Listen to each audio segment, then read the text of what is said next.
How to use appWash washing machine with the Miele app.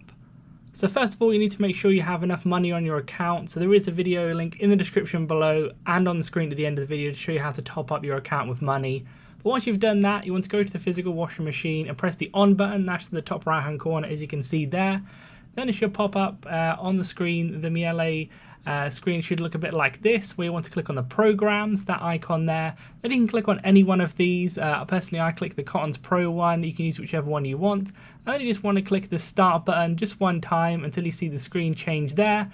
Then you want to go back over to your appWash app, so like this one here. Then you want to go ahead and click on the washing machine part. Then make sure there's a sticker should be on the actual machine itself to know which number it is. For you it might be slightly different, but just go ahead and click on that. Click pay and start, and then it should go ahead and start within a few seconds. As you can see on the actual physical washing machine, it should take about 20 seconds for it to actually fully load up, as so.